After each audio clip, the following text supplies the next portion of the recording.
We're about to start with the fourth plenary session, Embracing Change in the Digital Age. Embracing change in the digital age is essential for success in today's fast-paced world. This involves adopting to new technologies, developing new skills, and being open to view ideas and perspectives. By embracing change and staying ahead of the curve, individuals and organizations can thrive in a rapidly evolving world. So I would request the three speakers for plenary session 4, Mr. Nishant Behl, founder, Expand My Business EMB Global, Professor Rajat Moona, director of IIT Gandhinagar, and Mr. Abhishek Desai, founder of CricHeroes, as the speakers to please come up on stage and take your seats. With this, we have Mr. Mohal Sarabhai, Honorary Secretary, AMA, and Managing Director, Ambalal Sarabhai Enterprises Limited, CEO of Essence Inc. USA. I request all the dignitaries to please take their seats. Mr. Mohal Sarabhai, the session chair, is an entrepreneur dedicated to introducing innovative technologies in India. As the Managing Director of Ambalal Sarabhai Enterprises Limited and CEO of multiple healthcare companies, he has played a pivotal role in revitalizing in families' legacy businesses. After earning a degree in mechanical engineering from the University of Wisconsin-Madison, he briefly worked in the USA before returning to spearhead ACE's transformation. He is a regular speaker at international conferences. He has been featured in various publications and news outlets, and he currently divides his time between the USA and India, and he is the honorary secretary of AMA. I would request Mr. Mohal Sarabhai to please take forward the session and introduce all the three speakers. One small request, I request all the audience who are sitting behind in the last chairs, please come forward. It will be one of the most interactive sessions, so let's fill up all the chairs in front. Please come forward. Good afternoon, everyone. Welcome to this session on embracing change in the digital age, where I, as she introduced, Mohal Sarabhai, I'm Honorary Secretary at AMA, and I'm really honored to be chairing this session. We have with us, as an introduction to all the speakers, Mr. Nishant Behl. He is the founder of Expand My Business, EMB Global, which is a fast-growing platform for digital services. He's a visionary in digital transformation, AI, and IT. And all of them are going to speak a little bit and introduce a little bit more of themselves. We have with us Mr. Rajat Moona, Professor, Director, Indian Institute of Technology, Gandhinagar. Professor Moona has played a key role in smart card-based driving licenses, e-passports, and in shaping India's technological landscape. Professor Moona is a renowned academician and technologist and author. Welcome, sir. We have with us Mr. Abhishek Desai, founder of CricHeroes, which is India's first mobile platform of cricket using technologies to empower grassroots cricketers to showcase their talent. Welcome, Mr. Abhishek. I'm really honored because digital transformation is really one of the hottest topics, and I'm honored that I'm chairing this session. And I want to let's take a view back. We're going to talk a lot on business and everything, but let's take a view back, take like a helicopter view, and go back, let's say, 300,000 years when humans, the first humans appeared in Africa. And if you look at all the history, initially we started with Homo sapiens, right? They became the powerful, but there were a lot of genuses of Homos. And if you look at history, what is the most unifying? This world has always been fragmented. 300,000 years ago, the Homo sapiens became really powerful. All the other species that were there were not there. And they did that by accepting technology, and they did that by accepting change. Those were the two huge things that Homo sapiens then became the dominant species. All of us came from there. Everyone else was out. Take that back to 6,000 years when civilization started. Even then, the world remained fragmented. We are different culturally. We are different religiously. We are different in what we eat, how we look. But if you look at all of that and come back to this year, what is the single most unifying factor amongst all our species? And I say species because humans, after all, biologically, and plus I'm from the pharmaceutical side, are a species. It's digital age. We are all on the same platform. That is like the most powerful thing. Anything can change. We're all on the same platform, regardless of whatever we believe in or whatever our habits are. We are all on the same digital platform, and that is very powerful. So like many of you, I see many young faces, but like many of you, I grew up in the pre-internet era. I think some of you, whether you know it or not, I don't know. But my formative years were in the pre-internet era, where I thought the coolest thing in the whole world was the Walkman I had, you know. And if you remember the Walkman I had, and I had a few cassettes, and I would keep these cassettes in various pockets because and that was all the music you could carry. I would carry this everywhere. And this was not that long ago. I mean, me and my friends still remember which cassettes we had. And you look at now, on this device, I can listen to any music, made any time in the world, in the entire thing, just on a 5G or a Wi-Fi network.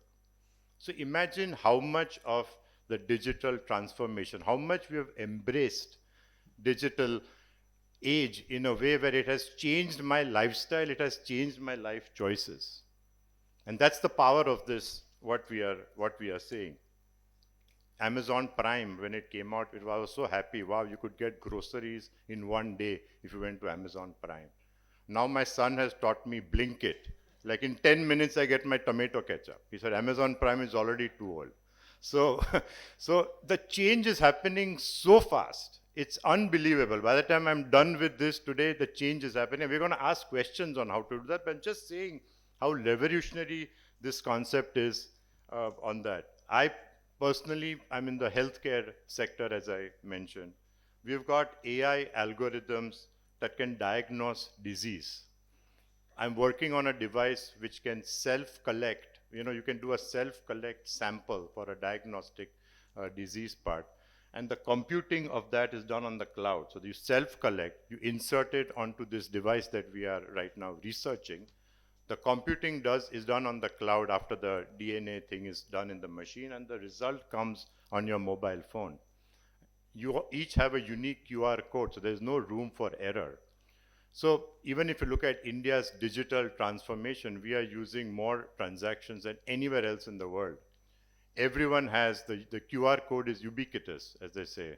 I can buy one pan, and if I don't have cash, I can use the QR code almost anywhere in India. So India is also dynamically changing. The world is dynamically changing. The AI is dynamically changing. Radiologists are now using AI to diagnose, better than they're saying what a human radiologist can do. So the point I'm trying to make in this short introduction is that there is no choice for any one of us but to embrace digital transformation. There is no choice. The survival of any organization depends on it. The future belongs to individuals and companies that are able to understand how to operate in this very dynamic digital age. It's for all of us. Someone said in the last conference, change is the only constant. And that is true, but we also have to learn, and learn very fast because of the way things are moving. So with that short introduction, I leave it to our eminent speakers who are much more progressed into this, to maybe initially, maybe with you, and just say something about for the first 10 minutes, and then we will do a question and answers. Thank you very much, and we're excited for this conference. Thank you.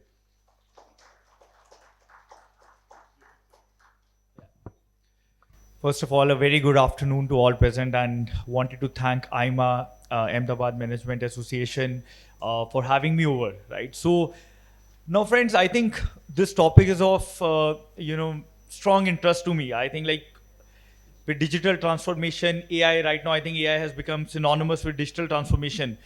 Having the honor of leading EMB Global to over 4,000 odd clients across 22 countries, setting up business in 7 countries in the last 5 years, I think very, very close to the subject, and personally very inspired to be speaking about what I feel or what people inside the EMB group feel right now. So before I get on to who I am and what impact will AI have on our lives, let me start with some very interesting facts and figures, right? Any guesses how much time did the internet take to reach 100 million users? Any guesses from the audience? Yeah, you are close. So it took almost 7 years for the internet to reach 100 million users. Any idea on how much time did OpenAI's ChatGPT take to reach 100 million users? 2 months. Now the problem in the entire argument right now is people are saying this is growth, this is some shift. I think it's a paradigm shift, right? If you ask me, these are not some exponential growth curves or some incremental changes we are seeing in the ecosystem. This is a paradigm shift of how we look at technology and how we perceive technology. I'll tell you something I heard from my mother a few months back. She mentioned that when people were mentioning that there are going to be mobile phones which are going to come in, people were in disbelief. People could not agree because they were so focused on the fact that we have landline phones. For people in that era, I think moving from a landline to cordless itself was innovation. The problem right now is all the people focusing on building cordless sets are going to run out of business or run out of jobs. That's a very honest reading, because the way mobile phones, that's the analogy which personally I'm able to draw right now. Interestingly enough, I'm sure a bunch of you, spend a lot of time on YouTube, Instagram. So there's a very famous video where, back in the days, Bill Gates mentioned this on the stage that, internet is going to change the way business is done, right? A lot of people laughed. There were obviously, criticalities in the way of thinking. Skeptics always thought that this could not happen, right? And guess what happens 10 years later, right? Companies like Nokia, Kodak, out of business. And I'm not talking about, small business houses. I'm talking about the most evolved companies back in the days, the billion-dollar houses going out of business, right? So, friends, that's an honest view on how technology is shifting. That's an honest view on what AI is doing. And the problem, what I personally see is internet took decades to create changes, right? Like even if you look at from an economy standpoint, even if you look at from a geography standpoint, it took decades to create impact. With AI, it is literally happening in months, right? And of course, like for me personally, I was speaking to Richard sir earlier as well, right?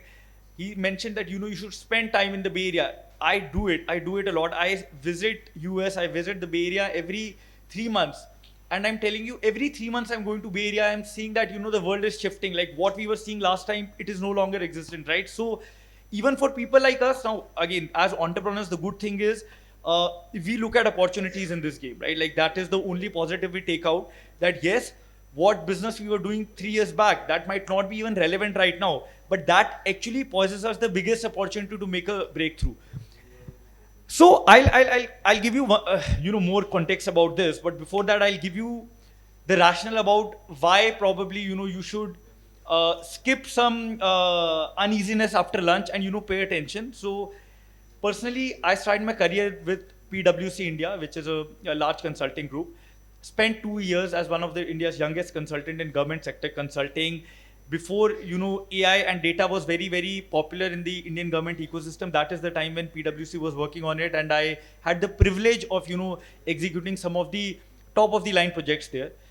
After that, built a business, sold it off. That's another story. But now it's been about 5 years we have been building EMB Global. We have seen closely how digital transformation is happening across the set, across India, across the US, and across Middle East. These are the 3 target geographies where we have spent the bunch of our time.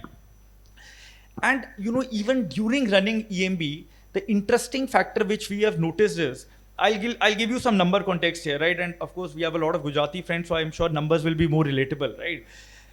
3 years back, we did roughly about 12 crore of revenue with 200 people, which is a very bad number. Next year, we did about like last financial year, we did about 32 odd crores with about 300 people. That's an even worse number. This year, we are roughly doing about 85, 90 crores with 150 people.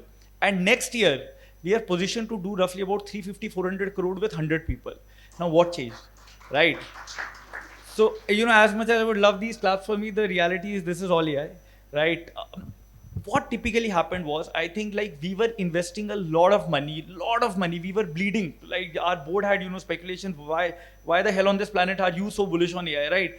When people were not talking about it, we were thinking of building libraries where we would not need humans any longer, right?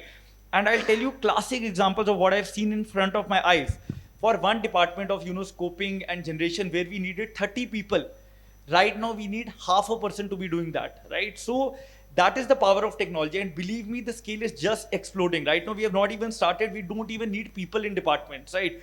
I tell everybody inside EMB right now, be it marketing, be it finance, be it operations, make your jobs redundant, because if you are not trying to do that, AI is anyway going to do that, right? But the smartest people in this curve are emerging to be thought leaders, to be design leaders, who are actually using AI for their advantage versus being fearful of the technology coming in. Because the reality is, and this is something I've seen a lot in the non-US part of the world, right? Like I think people are dismissive about technology usually, right? I'm not even talking about people on ground. I'm talking even about the top venture capitalists. I'm talking about the people sitting in the top boards. I think somehow we take time to agree to the reality. We are largely by design dismissive, and of course that has a lot to do with where we come from also, right? Like I think like that has been the upbringing overall. I personally feel like people being dismissive of AI right now, or people being dismissive of this change which is coming, I think we are going to be on the losing end.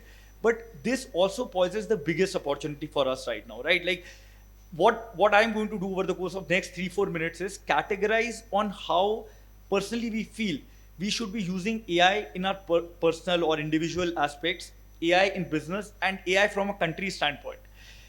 I think starting with, there's a very common question I've gotten of the last 6 months. I think people have been asking, am I going to lose my job? Is AI going to replace me? As much as I, kind of agree with that, but I also have another lens of looking at it, right? What I feel is AI is not taking your job, right? This is a very common line, but people using AI are going to take your job, right? That is where we are set right now. So, rather than giving a general gyan on, this is happening, right? What you should be doing. I think the first thing people should be doing is practically getting deep into this system, understanding, spend a lot of time on learning, right? Friends, I can tell you something, and of course, a bunch of you are from my age group, so I can tell you one thing, right? In the last 2 years, I have made it a schedule to be reading about AI every 1 hour a day, whatever, day of the month it is, because I'll tell you what that has done. It is keeping me personally also informed on what is the categorical shift which is coming in, and how personally as an individual, I'm able to be adaptive to these technologies, hence bring it to the organization here on. What I suggest is in EMB, what we saw, people who were working, let's say, the team I mentioned about, the 30-member team, which got crossed to, practically half a person, all the people who were involved in building that AI agent, who were involved in building that process through AI, have become the most indispensable resources at EMB right now, where they were just looked upon as people who were doing the most archaic work, of building scopes, building libraries. They have actually now become the smartest assets in the organization, and this has all happened in a 1.5 year horizon, right? So my message to you individually, right, at a person level is, even if your peer community feels it is not the right way, or it might be a shortcut, I don't think it's a shortcut. It's a smarter way of doing work. Start adopting these technologies, start adopting these tools at a personal level, and start making in efficiencies.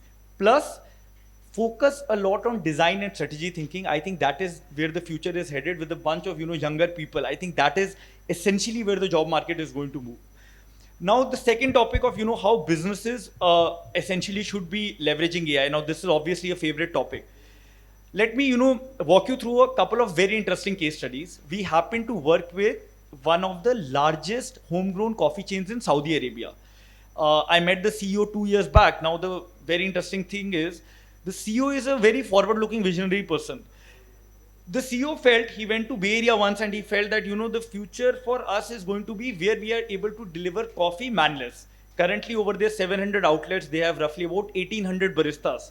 So he asked me, Nishant, what do you think is the best way, for us to take a first step forward in the world of technology? So I had heard that, computer vision could be the relevant step. The I think kudos to the person. He made that bet. He, was willing to invest a couple of $1 million to, see the results. And friends, not even, I think 20 months later, we are going to actually make it the first non-Western brand to have a completely automated, coffee system where we had 1800 baristas. We don't even need even one barista. We might put in people just from an experience point of view, but overall, this is 20 months and the world has changed right in front of me from a business point of view. There's one, large unicorn in India. Of course, I cannot take the name here, right? So the founder happens to be a good friend. It's in an automobile space. So, I was speaking to him about 7-8 months back, and the question was again that, how are you looking at AI from a customer experience standpoint? The problem what we are facing in the room right now, like when he had customer agents, they felt sleepy after lunch, right? Then there were issues, of course, like, there are human limitations on how much you can do. I think with AI, what we have been able to establish is the 60,000 calls they were having in a day. Right now, 15,000 of them are currently being done through AI. That is where we are seeing a much higher impact in terms of quality, in terms of customer success, and in terms of an overall experience, not only from the current organization point of view, but even from a customer facing point of view, right? So these are the two classic case studies, and I feel strongly, I think, like, my message to all the business owners is that, of course, a bunch of you are elder to me in terms of the experience, but I strongly feel it's time we don't think of AI as an assistant, but we think AI as a core value proposition. I think that is one strong message. Now that also leads to the second point. I think, like, it is time we start investing in AI from a talent point of view, from an infrastructure point of view. And of course, I think, like, so many innovations coming in, so much talent springing up. I think it is a message which is, I think, like, we are living in the 90s, right? And it's almost 1995 and this .com era is coming in and people are still fidgety about, what is going to happen. I think this is the right time for us to be really innovative in the curve. I think it is time for us to start investing both from talent and infrastructure point of view in AI, purely from a business standpoint. And I think, the last point, right, from the country's essence also. Friends, I think one thing I've realized over time is, traveling to different parts of the world. In the last 30 years, a major contribution of our economy has come in from export of services, right? Now there's a good thing and a bad thing to it. We have always been looked upon as a labor arbitrage market, right? That is something we have felt with time. And of course, sir, you will relate to this. A lot of people in consulting actually relate to this. We are looked upon as a cheaper alternative.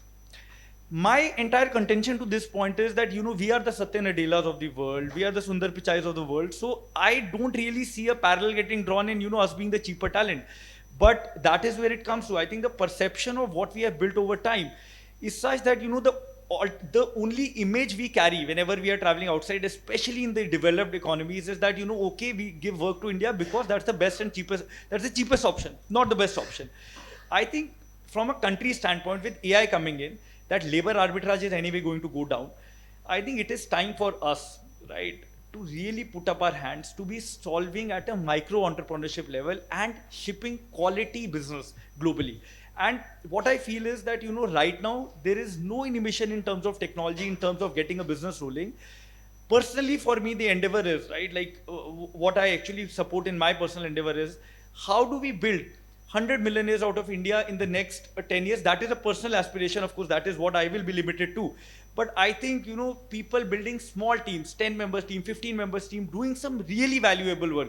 And that is also what EMB is fostering at a global level of, giving micro entrepreneurs a shot at working with some of the larger companies. Thanks, Nishant. Just one last note last before minute, I leave.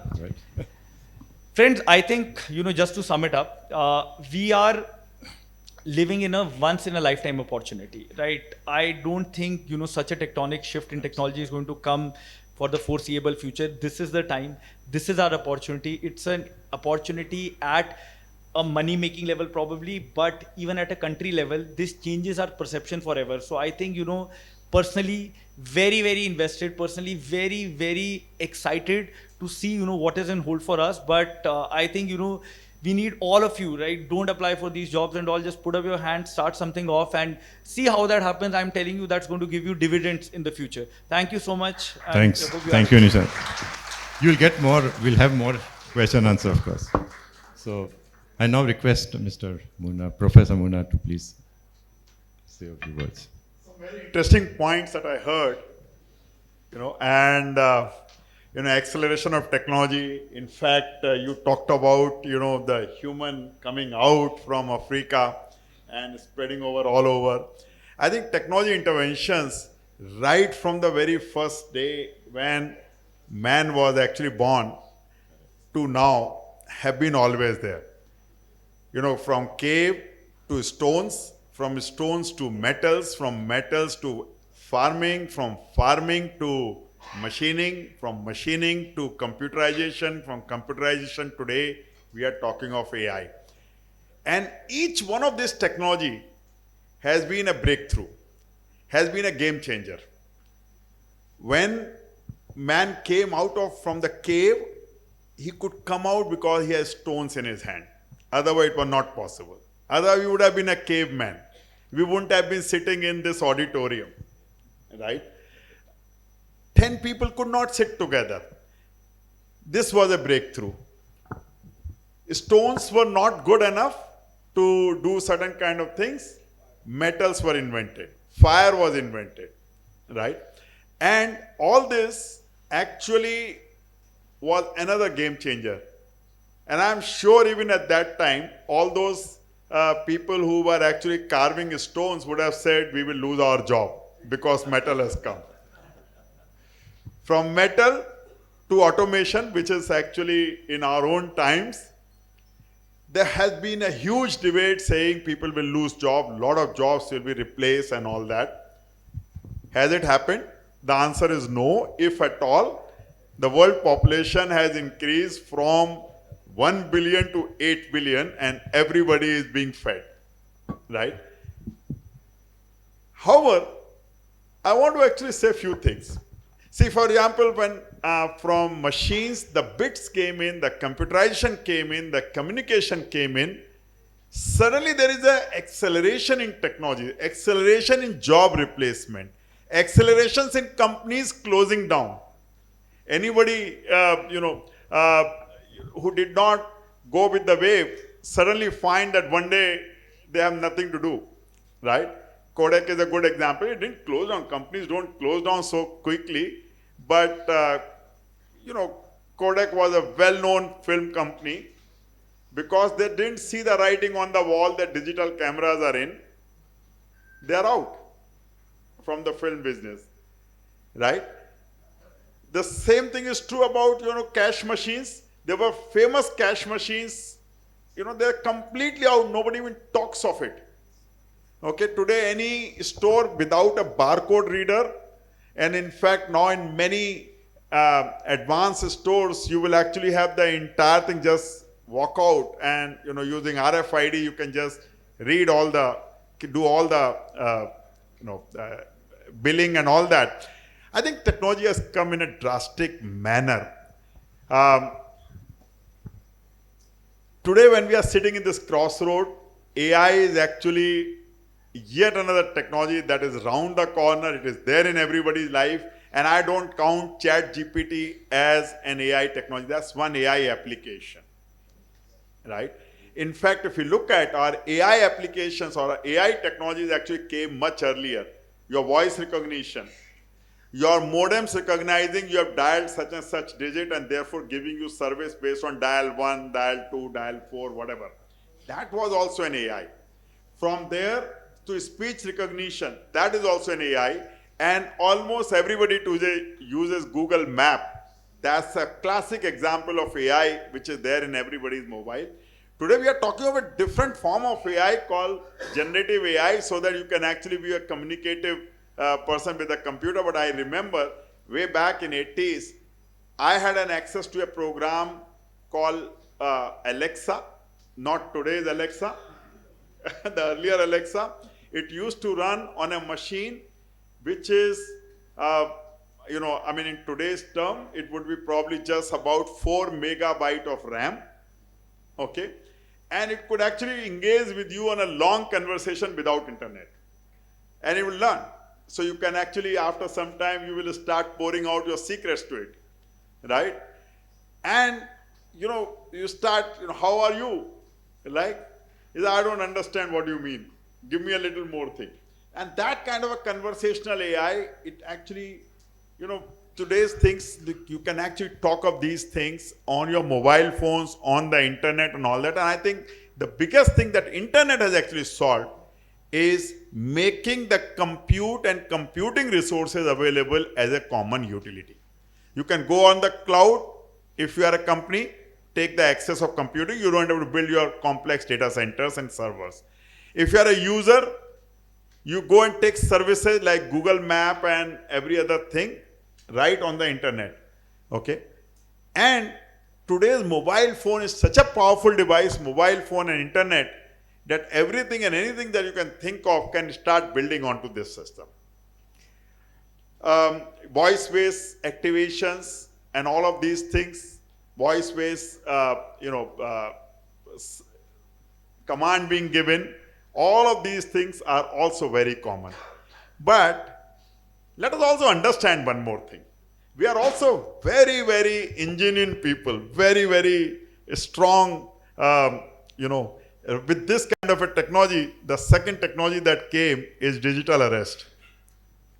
So India is a country which is actually a very interesting country. This doesn't exist. And in fact, we have become, when all these campaigns are going around saying, no, there's nothing known as digital arrest and all that, our people became even more innovative. They started digitally arresting people outside the country. Now, I want to say this because this is itself an innovation, right?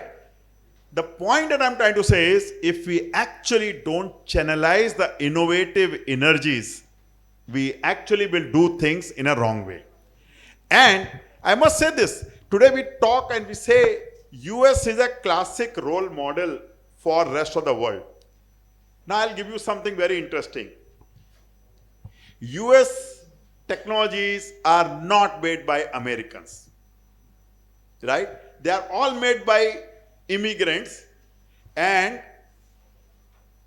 the very fact that today people are talking about will the immigrants be allowed or not allowed and all that, I think it is going without saying. Large number of so-called American intellectuals are actually seeing this, saying that this will be harmful for the country. Why?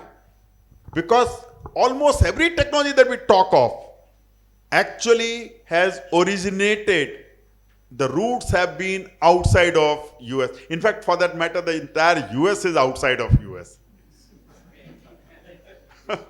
I mean, just 400-year-old country is hardly a country. In fact, very innovative way they establish themselves. They replace every native, right? So now, the point that I'm trying to say is that we in this country have been very, very innovative. Our technologies, our methods have been exploited by others, not by us. But what has digital computing brought in? It has really brought in uses of our own innovation mind for our own benefits, right? And that's, I think, a very, very interesting thing. Because today you don't need a complex setup. You don't need, in fact, you don't even need garages to start your business. You can actually do this business right from your bedroom. Okay? You can actually run, and as you rightly talked about, the quantum of businesses going up with lesser and fewer number of people. That's actually a reality because today technology permits you that. All you need to do is just to start your business, take up some cloud computing infrastructure, rent it out, take out some warehouse and all that, and these kind of things. You are within a week, you are actually out on the production. Now, I'll tell you another thing that actually will be good. I mean, one can actually talk about all kind of sectors. This I'm talking about IT and technology, but let me talk about manufacturing and where the technology can help us. We worked for Bhilai steel plant for some time. Bhilai steel plant would actually roll the rail mills. I mean, the rail mill almost 100-meter long rail mills are rolled. Okay? And then they are shipped all over the country, and then they are kind of, you see the rail tracks. There are various classification of rails and all that.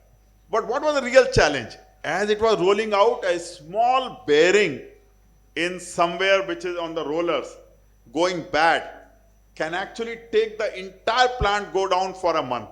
Why? Because this mill, the roll that is coming out, it probably will just vibrate, go out of the rolling slots, and will spoil the entire assembly line or entire fabrication line. And it's a hot iron. You can't go there and stop something. By the time you cool down and stop it and all that, this 100-meter long rail has welded all the equipment there.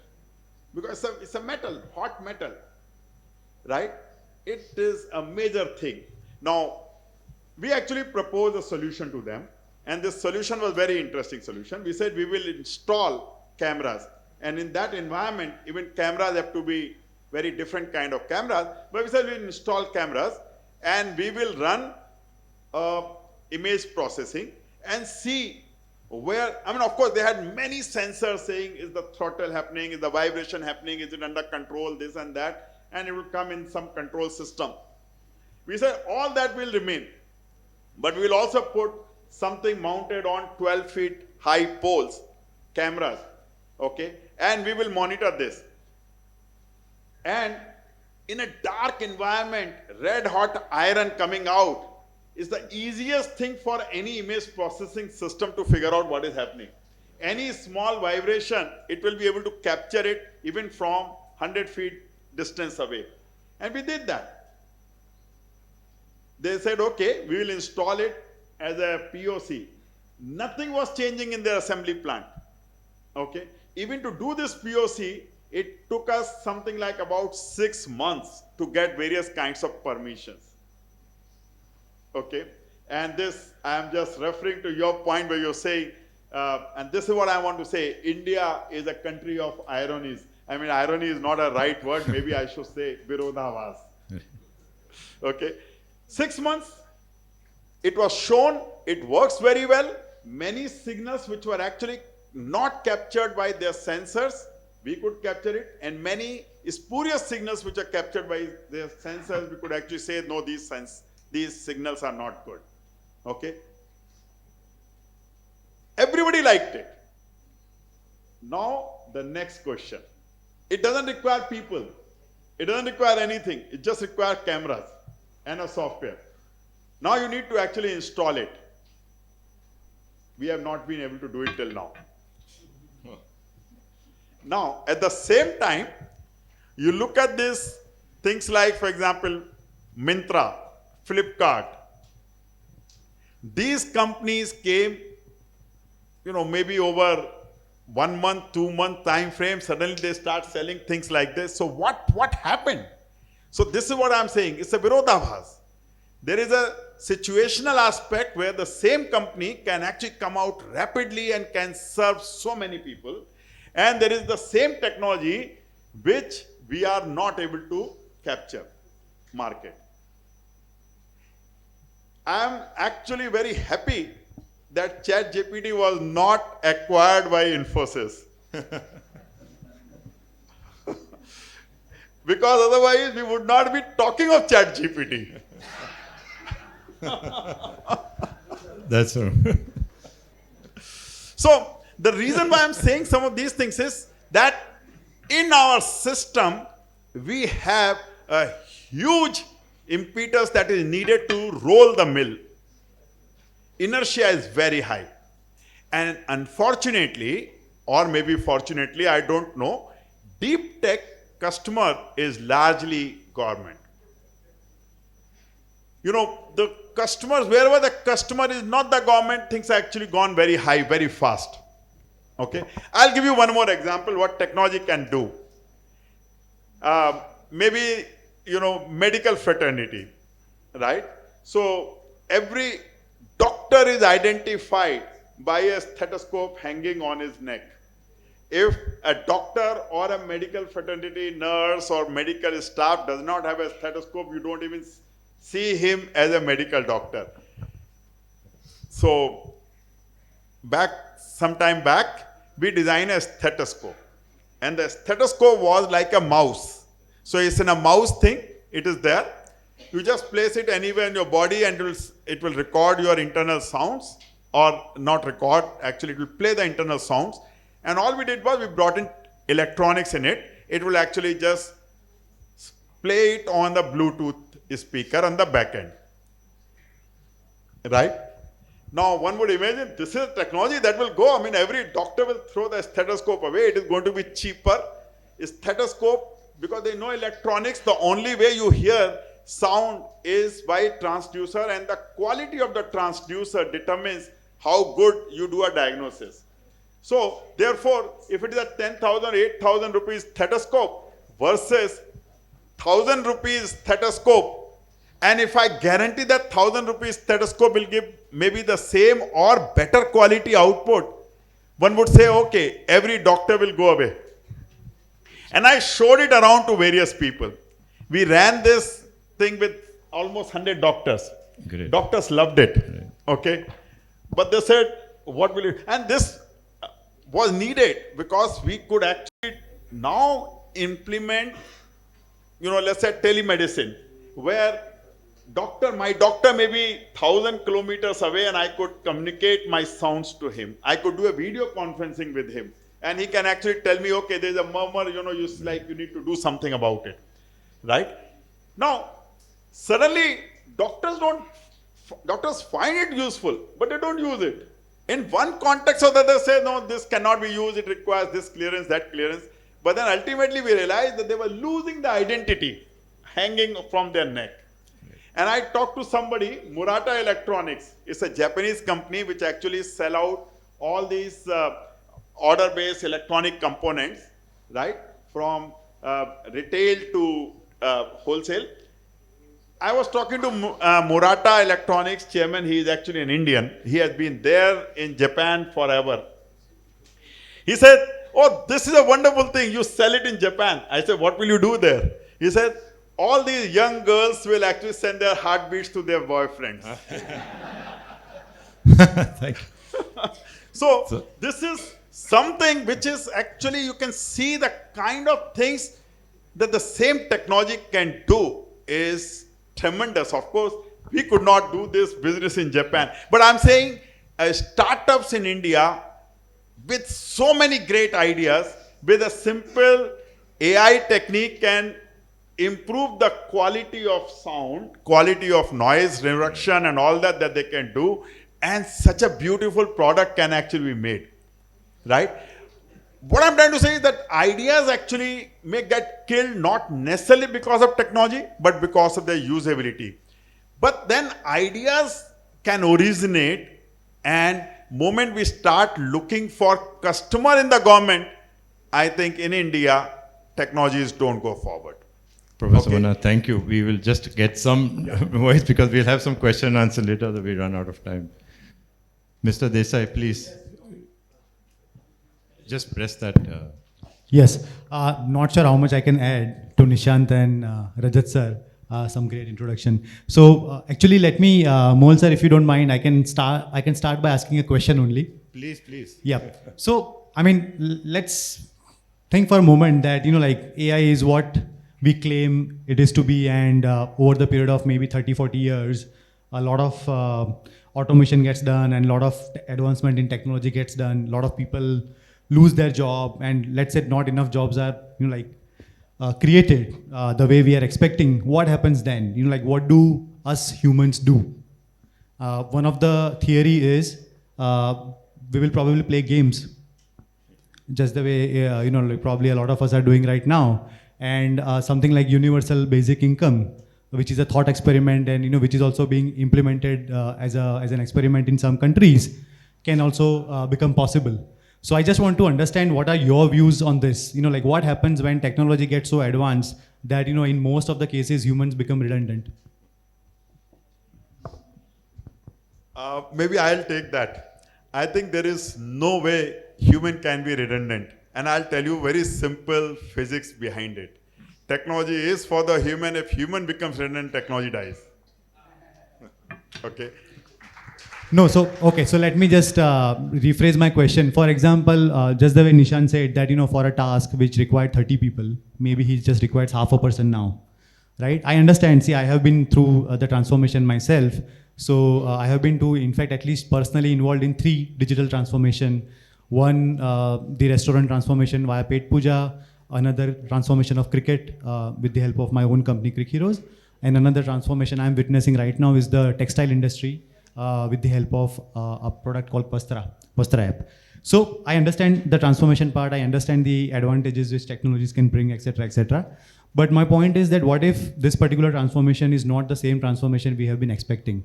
It is definitely not the same transformation, but it is not that it has not happened. The same transformation is, see, we unfortunately start looking at Chat GPT and DeepSeek as a single point of singularities. No, that is not what it is. You will not believe this. Almost today, all pathology lab reports are generated by AI. Correct. Okay. So have the pathologists become redundant? The answer is no. Okay. So what has happened? Essentially, our ability to do certain things have improved much more. Okay. And therefore, demand of technology increases. There is no way technology, of course, I will definitely say that there will be job replacement. Certain things like data entry operators, which were there, will probably go away because mobile phone will do the data entry by photographs, right? So some job replacement will happen. But let me also tell you, just to give you an example, how many of, if I tell you that your mobile phone in 10 years' time will disappear, how many of you will agree?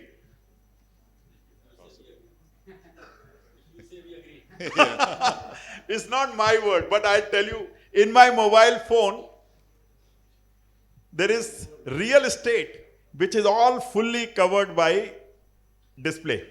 It cannot be made smaller than this, right? What happens if the display goes away? There is nothing else in the mobile. It will become very, very small. It can become a type-in.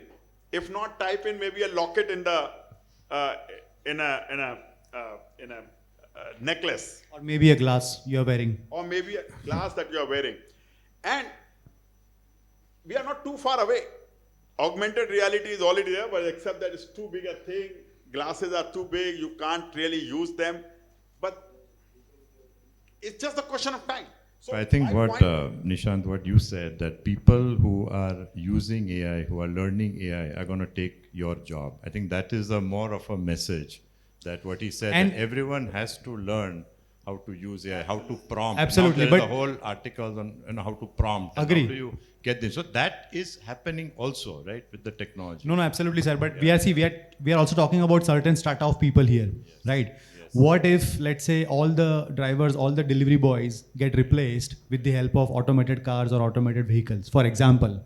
Do we expect them to learn the technology with AI? And what do you do with them? You cannot expect a 360-degree jump from somebody in somebody's life, right? See, I understand. I myself probably am capable of doing this jump. Nishant. What happened? maybe take view from the Yeah. Hello. Yeah. So I think Rajat sir, a lot of love and respect, and of course I understand where you are bringing this perspective from. But I think this wave is different, right? Personally, I do understand that's very controversial to say that jobs might be affected in masses, but maybe that's a very unpopular opinion as well. But I strongly believe that is happening, and I'll tell you, it is not coming from a state of where I think it should be coming from. I think this is practically happening in front of us. Now, you look at the layoffs which has happened in the last 6 months as well. Where have they been getting affected from? And the companies which are running massive cash cows, they are the ones who are laying off, right? So again, I think there are two schools of thought. Look, personally, where I come from, growing up in an Indian middle class family, I never want that to happen. But what I also understand, like from a very practical worldly view right now, is that there is going to be a big divide coming in the society. Now, of course, this also gives us an opportunity. Definitely, there will be certain segment of the society absolutely affected by this. But then again, we are going to see multiple, micro entrepreneurs coming in this community, creating larger impacts, right? So I think that is where I'm seeing the opportunity. But what I very strongly believe is that a bunch of jobs are becoming redundant, and practically we are witnessing that in front of us. And this is the same example you were mentioning Every about century Flipkart. you have seen, there has been this topic that's been discussed. So it goes. But I want to go into another because I think time-wise we are running a bit short. I also run a small company. I'm sure a lot of people here are working and employees. One of the things that we feel about this whole digital revolution and all the changes is the resistance that comes from employees, that comes from entrepreneurs also. But mainly we want to make some changes and there's a lot of resistance. And I was wondering if all three of you who are in this, how do you deal with that? That's a question I wanted to ask. Like how are you dealing with this resistance that comes from any change? Normally we say one thing, but actually when it comes to changing a system, implementing a system, learning new things, especially in a corporation, there is always some resistance. So can you answer that from your experience? Any one of you. Thank you. The way we are doing it in our company is mostly leading by example. So, like if at a leadership level, if we are adopting technologies faster than our people, then, automatically it becomes easier to give that message to rest of the team as well. So that is one way we have found very useful of adopting technology. We ourselves have to, and at the same time, always, you all always have to keep nudging people to do it. I just have, like one example which I would like to share.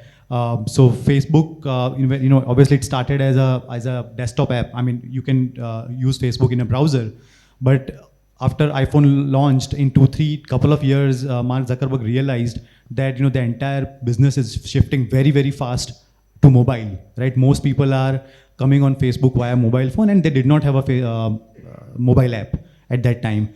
So, like he kept telling his people that we need to go mobile. But, unfortunately that message was not going that strong. One day he makes this a point that if anyone comes to me without wireframes of mobile, I'm not going to take any meetings, right? So that was a hard stop. So, like sometimes you also need to do that kind of steps also to make sure that the technology adoption happens in your organization. Okay, great. Thank you. We have one last question, and then we have to end because of the time. So one last question I had is to you, Professor, that Nishant also said that we need to learn every day. Can someone give specific example on how to learn more on AI, or any one of you? How do you do it? And that will be the last question. Then we'll. I think that's a very interesting question. I'll again go by very interesting example here. Today, it is possible to do DNA profiling of everybody and figure out which particular DNA defect is there, and therefore what kind of lifestyle diseases one is predisposed to. Like, for example, can one have cancer in life to come? Can one have diabetes? Can one have blood pressure and all that? All these things are actually possible to do it even on a 5-year-old kid. Okay. Now, let's say this tool is available to everybody, right? And let's say one finds out that if he doesn't take precaution, he can actually be getting the hypertension by the time he reaches 50 years. Okay? And what will be the precautions? That you should not eat this, you should not do this, you should run this much every day, you should do this and all that. How many of us believe that a person is going to follow that? This is a nudge. I'm talking of nudge. But Pradhan, I'm saying what is to learn to give an audience? Just last 1 minute, Nishant, maybe you can answer it. What is the app or what is the learning? Let me just finish this. Finish that. Okay. I think our method is actually give a shock treatment. It has to be done right at the schools. Okay. Introduction of AI, making sure that you live in a safe environment, and training them on how to use AI in a responsible manner. Correct. That's good. Okay. Okay, so yeah, we can wind. Thank you very much, everyone. I think there's been a great. Thank you so much. We'll give a moment. Thank you so much. I would request Mr. Mohal Sarabhai to please felicitate all the three speakers and present a memento. Firstly, Mr. Nishant Behl, thank you so much for your time.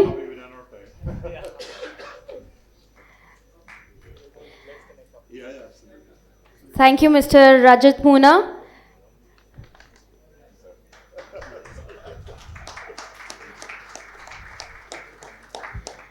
And last but not the least, Mr. Abhishek Desai.